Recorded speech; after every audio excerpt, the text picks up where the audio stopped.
Assalamualaikum warahmatullahi wabarakatuh. Waalaikumsalam warahmatullahi wabarakatuh. Selamat siang dan salam sejahtera untuk kita semua.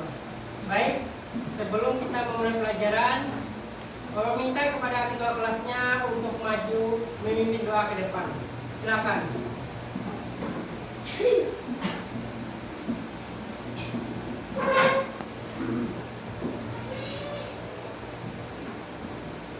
Sudah siap? Siap.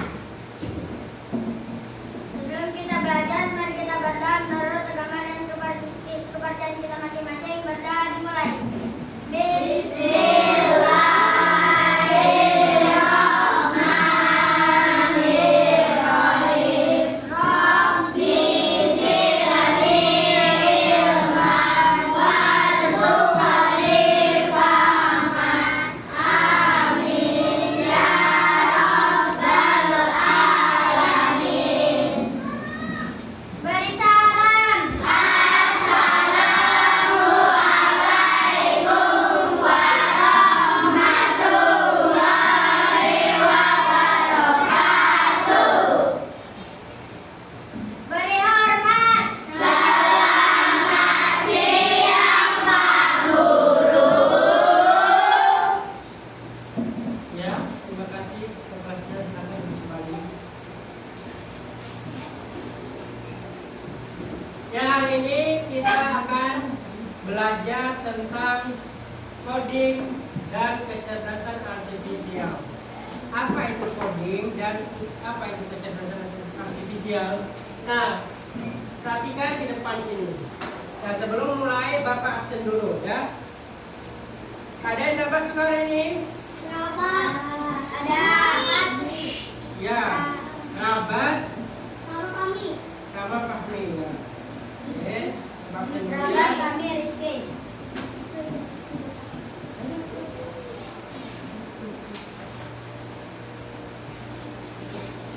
Kenapa Fahmi tidak masuk? Sakit. Kemudian rabat.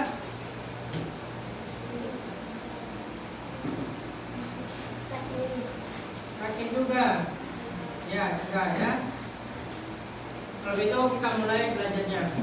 Kalau memang mudah-mudahan temannya yang nggak masuk dan yang sakit cepat sehat kembali ya, biar bisa ngobrol lagi kita belajar bersama dengan kita. Ya, Bapak mulai ya. Pembelajaran coding dan kecerdasan artifisial.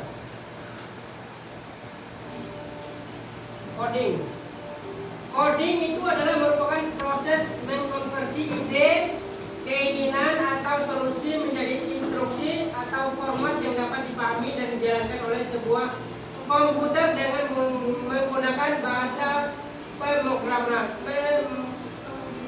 pemrograman ya, program ya.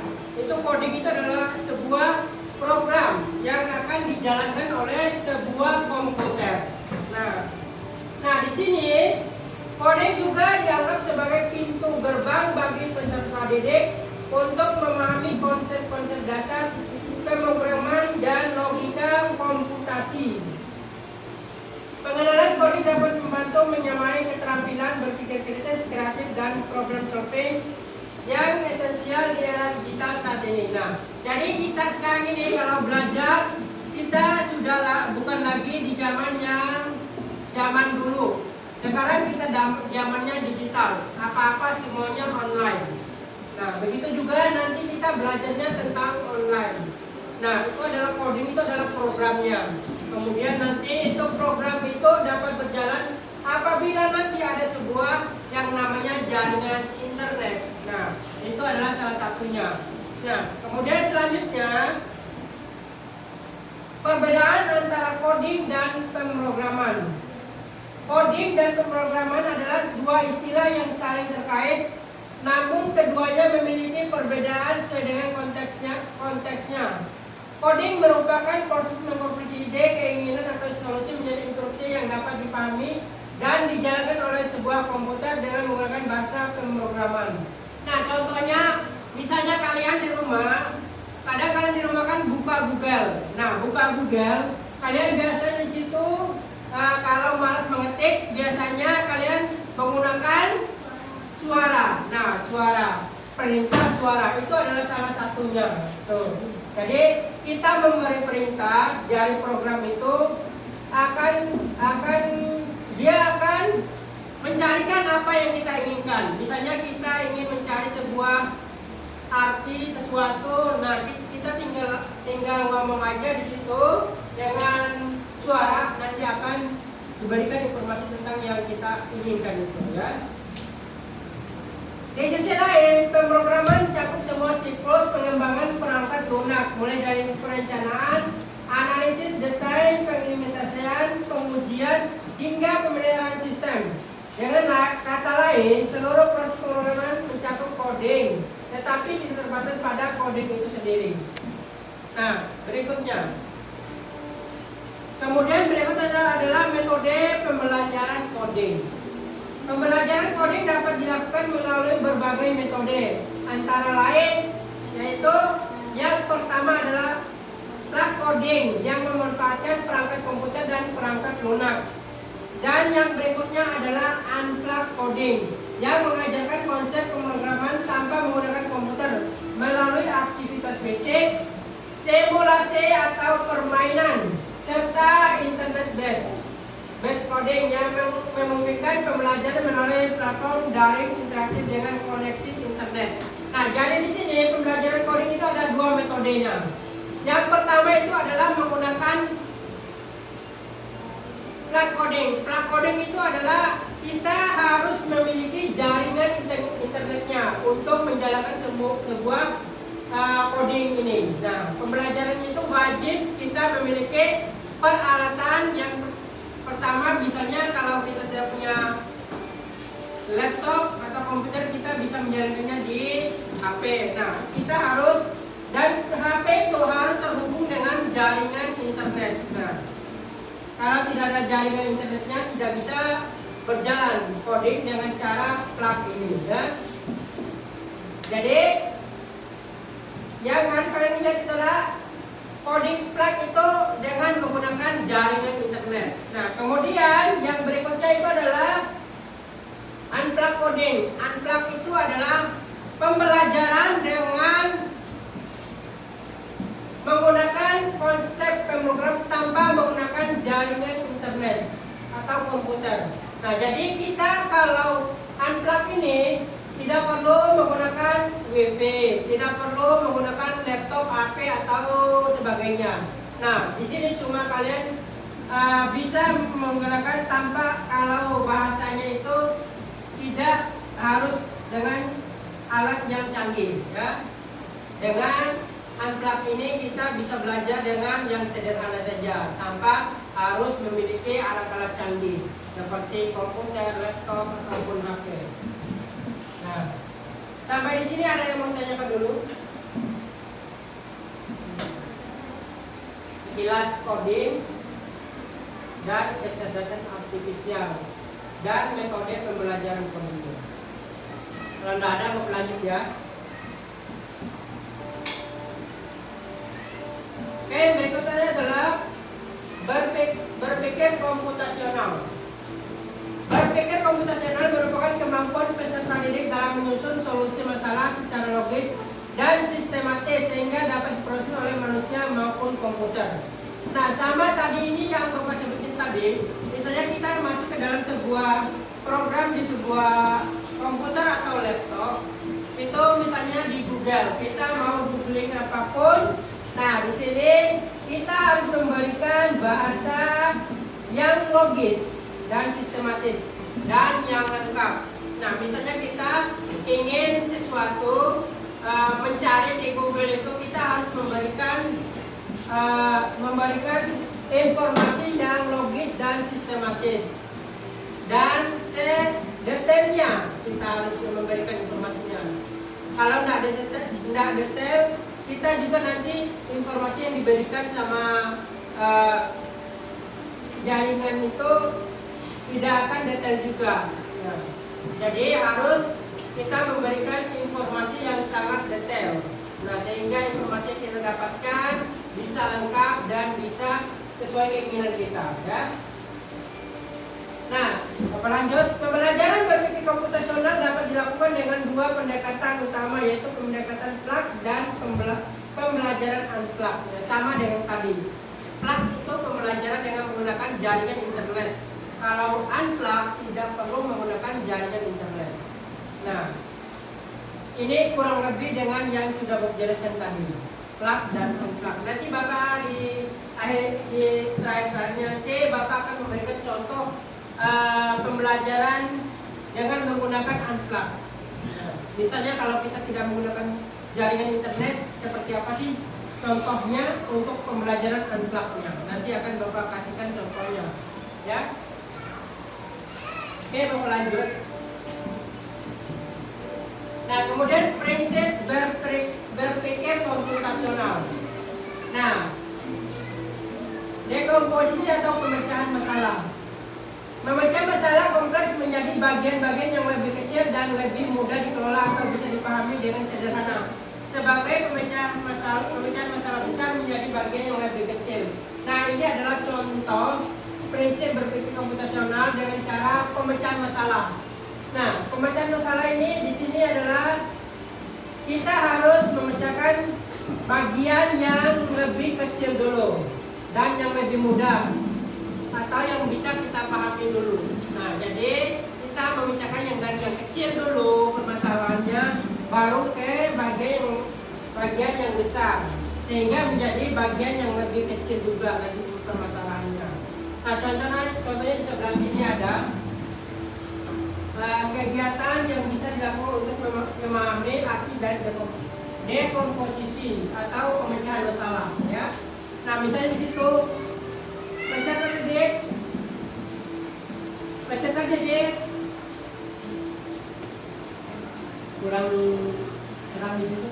Peserta didik menuliskan bagian-bagian dari perencanaan, misalnya sebuah pesta di situ, ya. Nah, di situ ada pemilihan tempat, kemudian mengundang teman dan menyiapkan makanan dan menentukan permainan yang akan kita lakukan dalam perencanaan pesta itu, ya. Kemudian setelah semua bagian terkumpul didiskusikan, dijelaskan kembali kepada peserta didik, dekomposisi membuat pekerjaan lebih mudah dikelola. Nah, jadi dekomposisi ini adalah pemecahan masalah dari yang kecil dulu, ya. Dari yang terkecil dulu. Dekomposisi. Kemudian yang berikutnya adalah pengenalan pola. Nah, kalau tadi kan dekomposisi, sekarang pengenalan pola. Pengenalan pola berarti mengidentifikasi kesamaan atau pola dalam berbagai permasalahan untuk menemukan solusi yang dapat diterapkan kembali, atau dengan kata lain adalah menemukan pola yang bisa digunakan kembali. Nah, jadi di sini di sebelahnya itu ada menampilkan beberapa pola. Misalnya di situ ada pola angka dan pola bentuk. Nah, kalau pola angka, misalnya di situ dimulai dari angka 2. Nah, yang di sini, ya. Angka 2, 4, 6, 8 dan seterusnya. Nah, kemudian pola bentuk itu adalah pola ada bentuk lingkaran dan apa di situ? Ya, segitiga.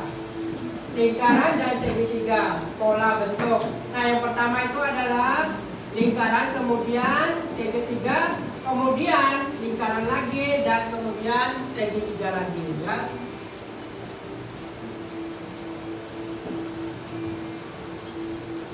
Selanjutnya, prinsip berpikir komputasional. Yang tadi dekomposisi dan pengenalan pola, dan sekarang abstraksi.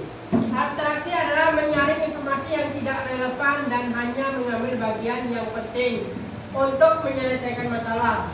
Dengan kata lain, hanya terfokus pada informasi penting dan menyaring detail yang tidak relevan. Nah, di sini kita hanya akan mengambil informasi yang penting saja, ya, untuk memecahkan masalahnya. Jadi kita ambil dulu yang penting dulu untuk Jadi tidak perlu yang tidak penting itu kita abaikan saja, kemudian kita menyelesaikan masalahnya yang penting-penting saja. Kalau di sini abstraksi namanya. Kemudian, nah di sini contohnya itu adalah, nah di sini ada sebuah, misalnya di sebuah tempat makan atau restoran, di situ kalian akan dicoba untuk mengantri sebuah makanan di situ, di warung itu. Nah, yang pertama yang kalian lakukan adalah mengantri makanannya, kemudian habis itu mengambil makanannya, kemudian kembali ke tempat duduknya, dan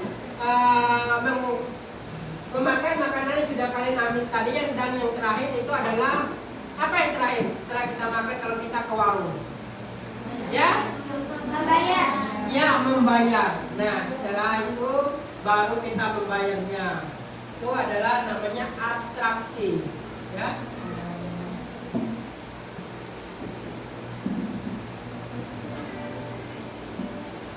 Kemudian yang berikutnya adalah berpikir algoritmik.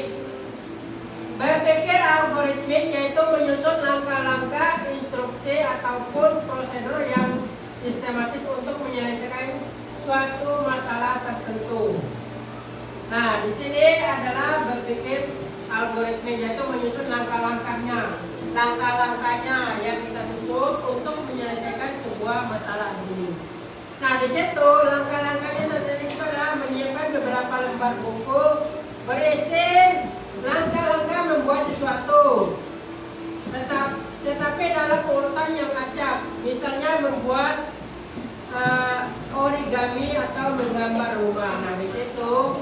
Nah, yang pertama contohnya di sebelah situ.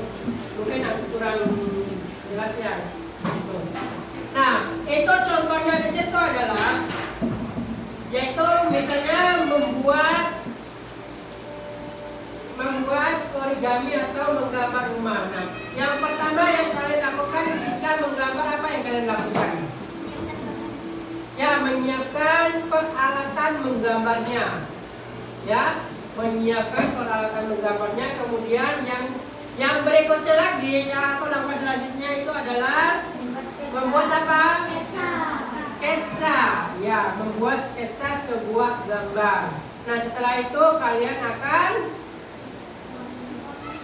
mewarnainya. Nah, itu adalah langkah-langkahnya dalam menggambar.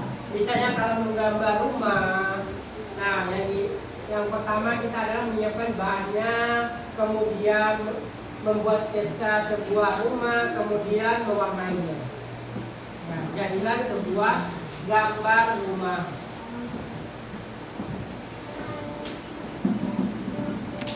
Nah, ini adalah pembelajaran plak. Ya, Bapak bilang tadi plak. Contohnya di sini adalah pembelajaran plak, yaitu DPDC menggunakan perangkat teknologi seperti komputer, tablet, atau aplikasi untuk mengajarkan konsep berpikir komputasional. Nah, plak ini adalah menggunakan internet, jaringan internet. Tanpa jaringan internet, pembelajaran plak tidak bisa berjalan. Nah, kita tadi menjelaskan sebelumnya.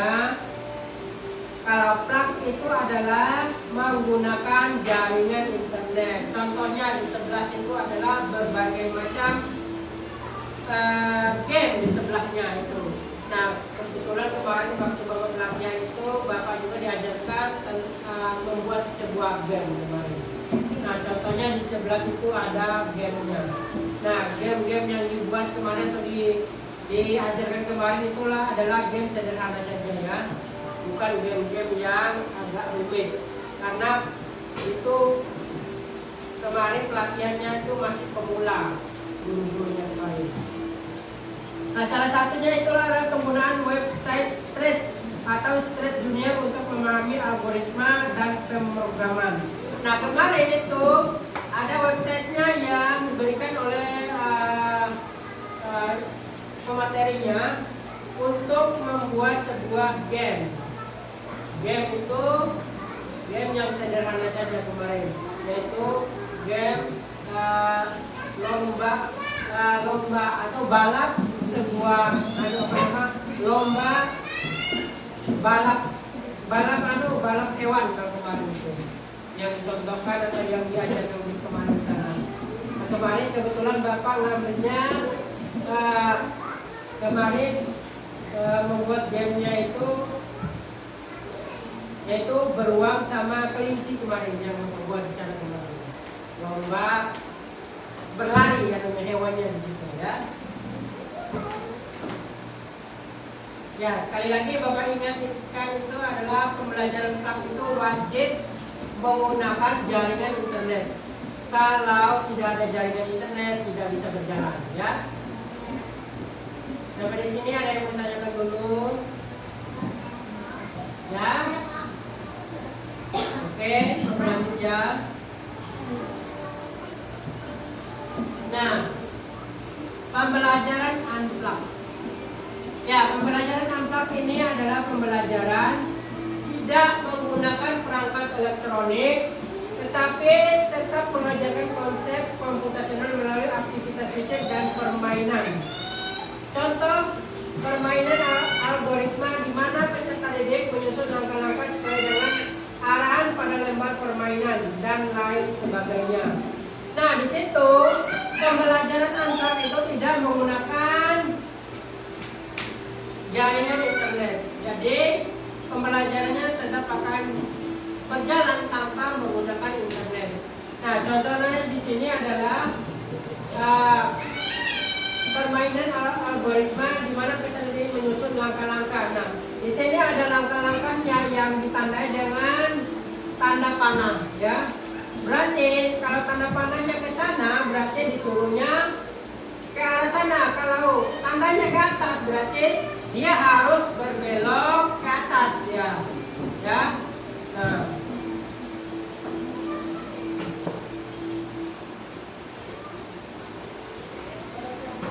Nah, kecerdasan artifisial. Kecerdasan artifisial merupakan program komputer yang meniru kecerdasan manusia, seperti mengambil keputusan, menyediakan dasar penalaran, dan karakteristik manusia lainnya.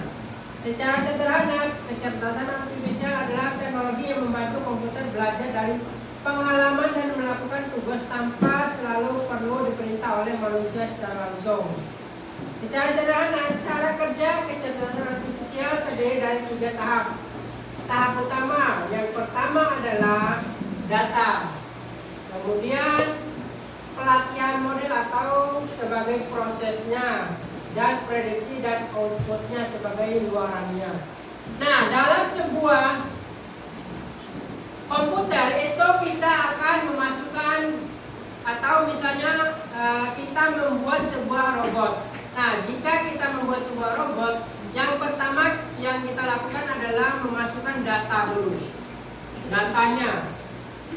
Nah, data sebagai identitas sebuah robotnya. Nah, dan perintah-perintah yang akan kita perintahkan kepada robot supaya robot itu bisa bekerja sesuai yang kita perintahkan. Itu yang pertama adalah datanya, kemudian pelatihan model sebagai prosesnya, itu memasukkan perintah-perintah, yaitu prosesnya itu ya, pelatihan model sebagai proses. Itu kita memasukkan perintah-perintah apa saja yang bisa dikerjakan oleh robot itu. Nah, selain data, itu adalah pelatihan modelnya yang kita masukkan. Dan yang terakhir adalah outputnya atau sebagai luarannya. Luarannya adalah itu apa sih yang bisa dilakukan oleh sebuah robot. Jika data yang sudah kita masukkan, dia akan bekerja sesuai dengan data yang kita masukkan. Sebuah robot itu tidak bisa bekerja di luar dari data yang kita masukkan.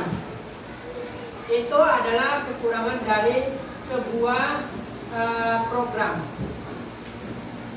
Nah, kalau datanya itu sudah di luar yang dimasukkan di dalam sebuah robot itu, maka robot itu biar kita perintah tidak akan bisa melakukannya karena dia tidak punya datanya. Jadi sebuah robot itu harus dimasukkan datanya dulu dan kemudian pelatihan modelnya, pelatihan modelnya itu ya, apa-apa saja yang diinginkan kita untuk robot itu yang bisa dia kerjakan nantinya. Kemudian prediksi dan outputnya. Nah, prediksi dan outputnya itu adalah sesuatu yang akan dilakukan oleh sebuah robot jika sudah kita perintah. Misalnya kita dalam sebuah robot, misalnya kita perintahkan suruh maju, pasti robot itu akan maju. Kalau kita suruh berhenti, dia akan berhenti. Nah, itu adalah sebuah programnya. Sampai di sini ada yang mau tanyakan dulu? Ya. Selanjutnya adalah cara kerja kecerdasan artifisial. Yang pertama itu adalah data. Tadi sudah menjelaskan tadi data. Data adalah informasi yang digunakan oleh kecerdasan artifisial untuk belajar. Data ini bisa berupa pertanyaan, perintah suara, teks, gambar, angka, atau bahkan pola dari penggunaan internet. Data ini bisa didapatkan kecerdasan artifisial dari berbagai sumber informasi yang dikoneksikan dengan kecerdasan artifisial ataupun data yang diinput langsung. Contohnya, jika menggunakan kecerdasan artifisial untuk mengenali gambar kucing, maka perlu ada masukan banyak gambar kucing dari berbagai sudut dan warna. Nah, di sini misalnya kita ingin mengenalkan pada sebuah program itu atau robot itu tentang berbagai jenis kucing. Nah, jadi data yang kita harus masukkan adalah data berbagai macam kucing, mulai dari bentuk kucingnya, kemudian warna bulu kucingnya. Nah, di situ kita harus memasukkan banyak gambar kucing biar nanti itu bisa dikenali bahwa itu adalah sebuah kucing. Ya, misalnya kita masukkan cuma hanya satu bentuk kucing saja, dia akan bisa mengenali satu macam kucing saja. Misalnya kalau sudah banyak kita masukkan berbagai macam jenis kucing, mulai dari bentuknya, warna bulunya, maka dia akan bisa dengan mudah mengenali sebuah kucing. Ya, dari datanya. Kemudian yang kedua adalah pelatihan model. Model kecerdasan artifisial yang dimaksud dalam konteks ini adalah semacam otak buatan yang belajar dari data dan mencoba menemukan pola di dalamnya. Bayangkan kecerdasan artifisial seperti seorang anak kecil yang baru belajar mengenali bentuk hewan. Jika diberi banyak gambar kucing dan diajari bahwa itu adalah kucing, maka lama-kelamaan anak itu akan tahu mana yang kucing dan mana yang bukan. Nah, sama dengan tadi, jika kita memberikan berbagai macam contoh kucing, maka itu kan contohnya itu adalah anak kecil. Maka anak kecil itu akan bisa mengenali berbagai macam kucing karena kita sudah memasukkan banyak atau mengenalkan berbagai macam jenis kucing. Ya. Kemudian selanjutnya adalah prediksi dan output. Hasil kecerdasan artifisial setelah dilatih berupa prediksi ataupun output lainnya, seperti keputusan, hasil karya seni, prediksi, saran, dan lain-lain. Misalnya, jika kecerdasan artifisial telah dilatih dengan banyak gambar kucing, maka kecerdasan artifisial bisa menebak apakah gambar baru adalah kucing atau bukan. Nah, kurang lebih sama dengan tadi. Artinya, sebuah program itu harus kita masukkan datanya dulu. Ya, yang terpenting itu adalah datanya. Kalau kita tidak memasukkan datanya, otomatis kecerdasan itu tidak akan bisa mengenali apa yang kita perintahkan. Karena data yang kita masukkan tidak ada atau datanya kurang. Ya. Nah, kemudian selanjutnya adalah pemanfaatan kecerdasan artifisial kehidupan sehari-hari. Penggunaan Google Translate untuk menerjemahkan kata dalam bahasa asing. Nah, biasanya kalian kalau misalnya kalau di rumah kita misalnya belajar nih, kita tidak bisa bahasa Inggris misalnya, kita masuk saja di Google Translate untuk menerjemahkan kata dalam bahasa. Misalnya bahasa Indonesia ke bahasa Inggris atau sebaliknya dari bahasa Inggris ke bahasa Indonesia. Ya. Kemudian selanjutnya platform untuk menonton film atau video yang memberikan rekomendasi video berdasarkan tontonan sebelumnya. Dan yang berikutnya adalah beberapa permainan memiliki lawan komputer yang bisa belajar dari cara bermain si pemain. Kemudian Google Lens yang bisa mengenali benda hanya dengan mengambil gambar.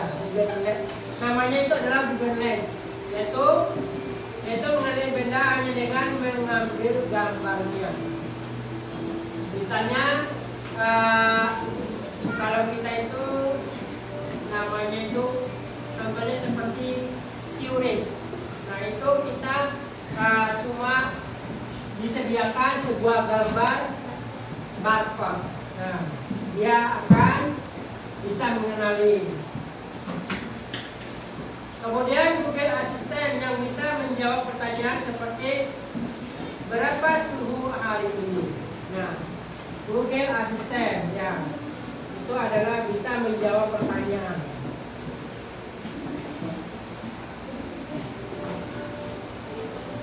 Kemudian yang berikutnya membimbing anak-anak dengan aman untuk menggunakan kecerdasan artifisial. Peserta didik merupakan anak yang berada pada posisi di bawah umur, sehingga perlu adanya pengawasan dan bimbingan dari orang tua atau guru dalam menggunakan teknologi kecerdasan artifisial.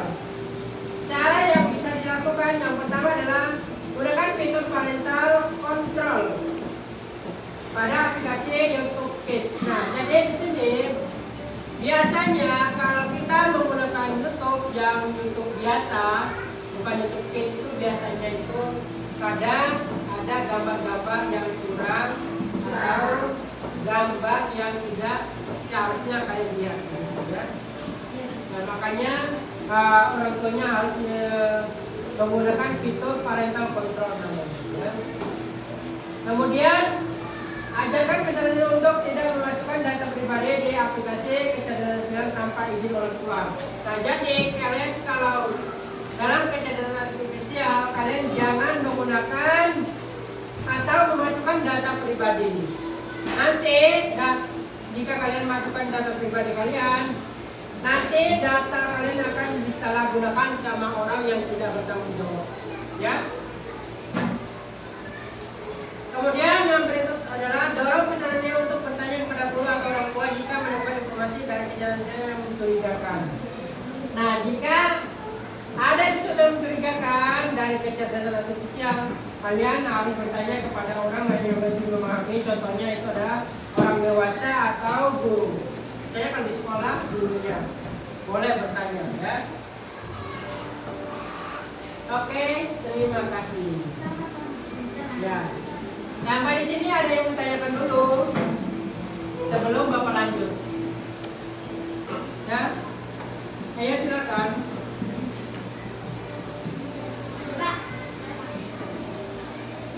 Ya, silakan jawab apa yang menanyakan. Apakah robot bisa salah?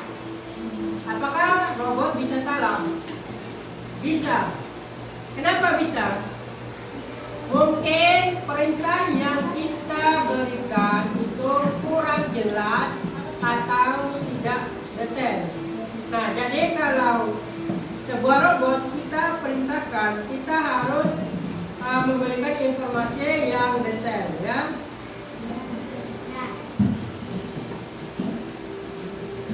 Ada lagi yang mau bertanya?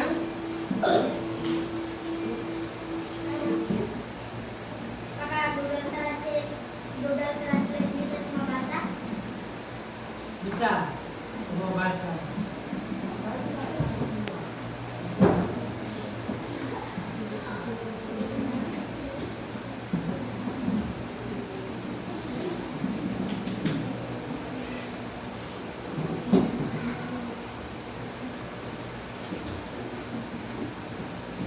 Oke, kalau tidak ada, Bapak lanjut. Bapak akan memberikan contoh-contoh pembelajaran unplugged, yaitu pembelajaran tanpa menggunakan jaringan internet. Nah, contohnya di situ adalah mari tarik garis kode warna. Angka 1 ditandai dengan kode warna merah. Kemudian angka 2 itu adalah menggunakan warna apa di situ? Warna hijau. Kemudian yang ketiga itu adalah warna ungu. Yang keempat adalah warna kuning. Kemudian angka 5 ditandai dengan warna biru. Dan 6 adalah di situ dengan menggunakan warna kuning tua atau orange gitu ya. Nah, contohnya di bawah itu adalah 4, 6, 5, 3, 2. Kita tarik garis. Angka 4 itu adalah warna kuning. Kemudian yang keenam adalah kuning tua di situ ya. Angka 6 dan angka 5 itu adalah biru. Kemudian warna ungu itu angka 3 dan yang terakhir itu adalah warna hijau angka 2. Nah, kalau di sini perhatikan. Kalau yang di sebelahnya itu kalau kita tarik garis seperti apa garisnya?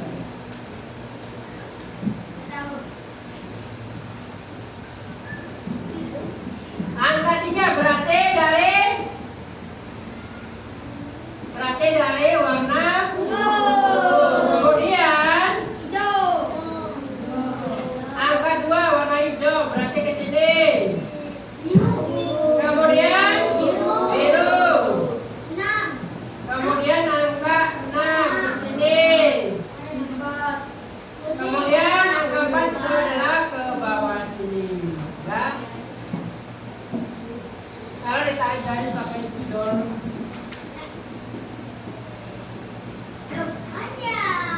Ya, seperti itu ya. Kalau kita tarik garisnya. Kemudian yang berikutnya, ada yang bisa nggak? Ada yang mau maju? Oke, silakan. Baik, mulai maju. Itu yang pertama dimulai dengan angka 6. Silakan. Ini adalah namanya pembelajaran, ya, pembelajaran unplugged namanya, dengan tidak menggunakan jaringan internet. Ya. Yang pertama itu adalah angka 6. Angka 6 itu warnanya warna apa? Ya. 6, 5, 2, 1, 3. Kemudian ketiganya itu adalah ya ungu. Oke, silakan duduk. Boleh? Mau maju? Ya, Sofian Nur. Boleh maju Sofian Nur. Yang pertama itu adalah angka 1. Angka 1 itu adalah warna apa? Ya, geser lagi sini. Sebelah sini. Oh ya, sebelah sini. Ya. Angka 1 itu adalah warna merah. Yang mana warna merah? Ya.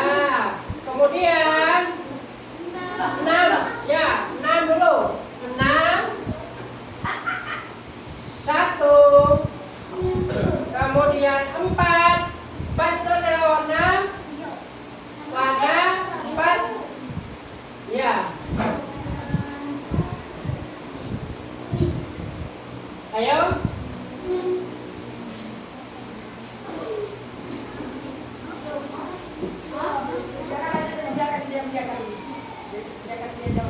Ya, silakan jawab dulu. Nanti kalau temannya salah menjawab boleh diperbaiki nanti ya. Ayo silakan. 6, 1.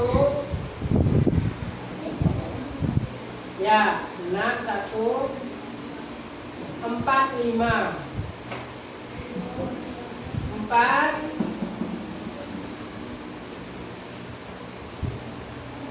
Yuk. Gimana jawaban temannya? Ya? Benar kan? Yang mau memperbaiki siapa? Ayo Berin, silakan Berin. Baik, tadi sudah maju, nanti gantian ya. Yang lain lagi. Ayo coba. Ya dihapus dulu, boleh dihapus. Penghapusnya boleh dipinjam, penghapusnya Pak Ik. Penghapusnya dulu. Angka 6 dulu.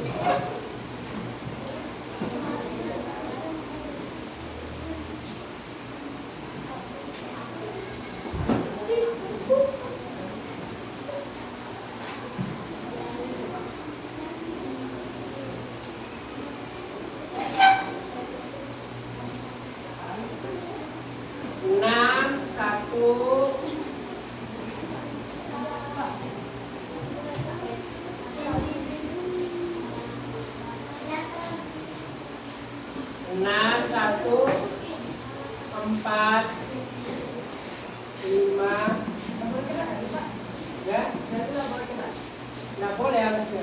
Harus digabung ya? Ya nggak boleh.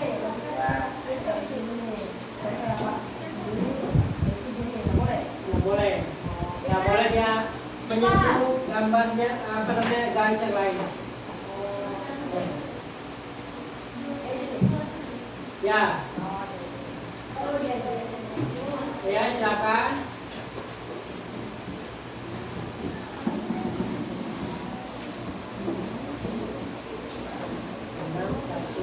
Ayo, 6-nya warna kuning, 6, kemudian 1, 4, 5,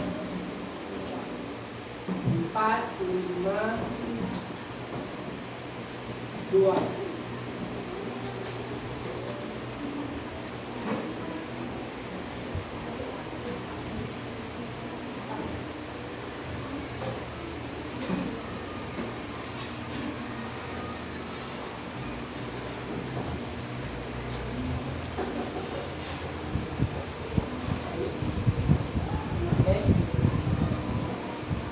Kalau bisa pindah ke bawah boleh, yang sebelah sini boleh. Oke, yang sebelah sini. Ya, yang sebelah sini boleh.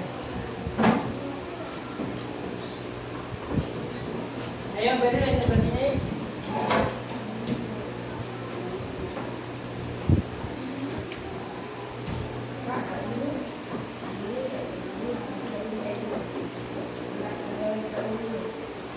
Ya boleh. Karena yang sebelah sini dulu, yang di bawah sini. Ya, 1, 4. Bisa. Jadi jangan terlalu dilindungi deh. Nomor berapa? Buka lihat belakangnya boleh kan, Pak? Harusnya nggak boleh.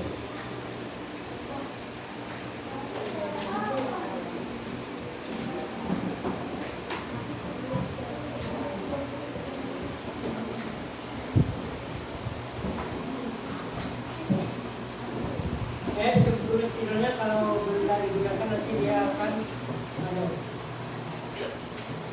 Rokok itu.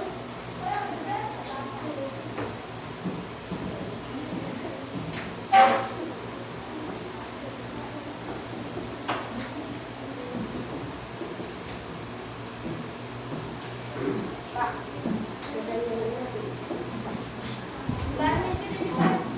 ya ada apa-apa. Yang mana mau kerjakan silakan.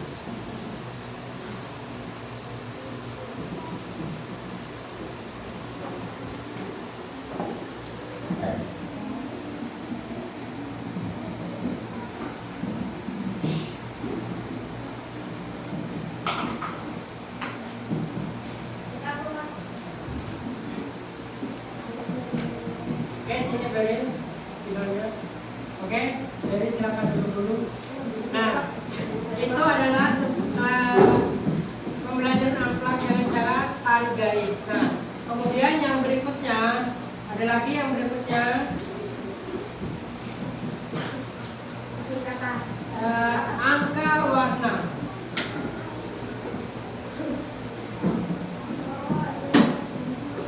Nah, di situ menggunakan angka warna. Di situ angka 1 ditandai dengan warna merah. Kemudian angka 2 ditandai dengan kuning.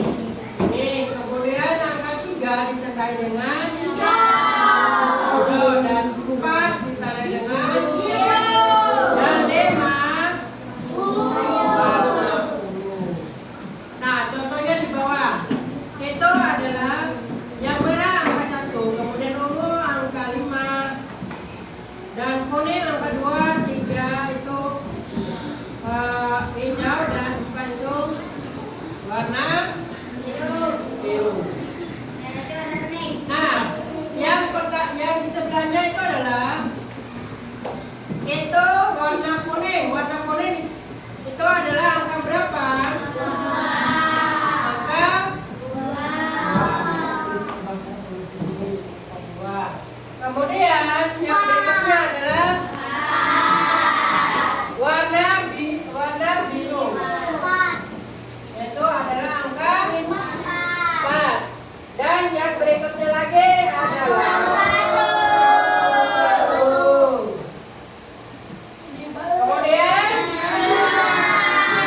5 dan 3. Ini ada yang mau maju? Boleh Naila maju. Ya, boleh nanti maju.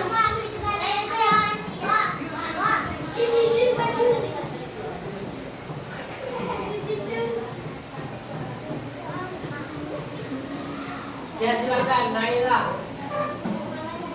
Jadi yang di bulatan yang kosongnya itu diisi angka disesuaikan dengan warnanya. Yang pertama itu adalah warna ungu. Warna ungu itu adalah angka berapa? Ya, angka 5. Kemudian warna merah. Kemudian kuning, biru, dan hijau.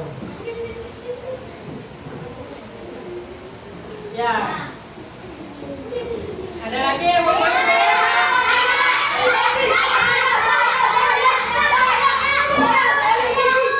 Lagi ya, email bintang boleh maju lagi.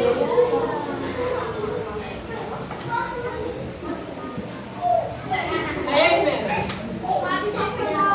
Ya.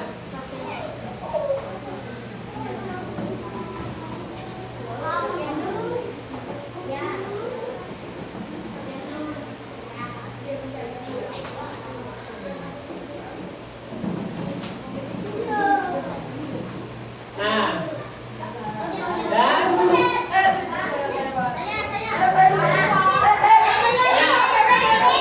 terakhir nih ya udah. Siapa? Joyce boleh. Joyce, saya ya.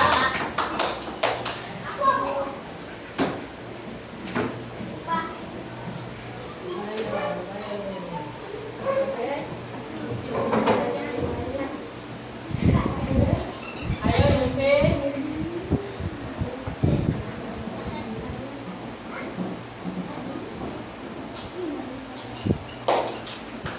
Ya, tepuk tangan buat Joyce.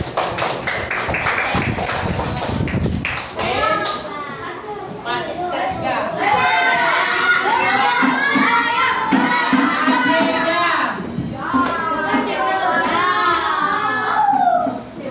Gantian ya. Gantian yang belum. Ya, ini masih banyak nih ya. Pembelajarannya masih banyak. Kalau ini misalnya selesai hari ini, bisa kita lanjutin lagi besok ya. Karena masih banyak pembelajaran tentang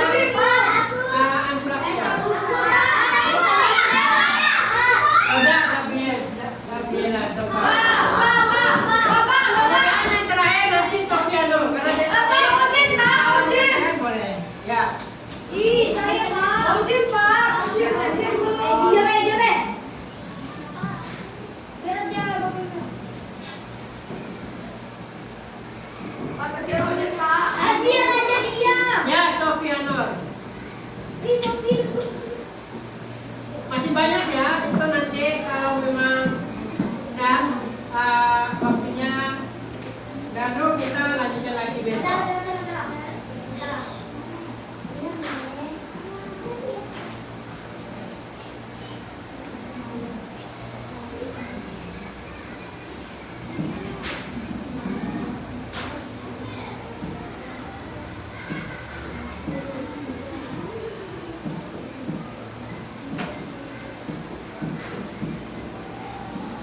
Oke.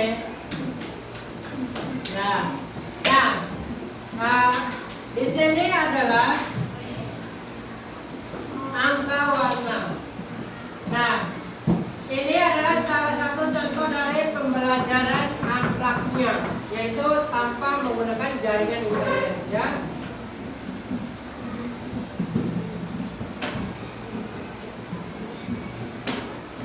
Masih banyak lagi. Ini bisa kita lanjutkan besok. Nah, untuk contohnya masih banyak di situ, ya.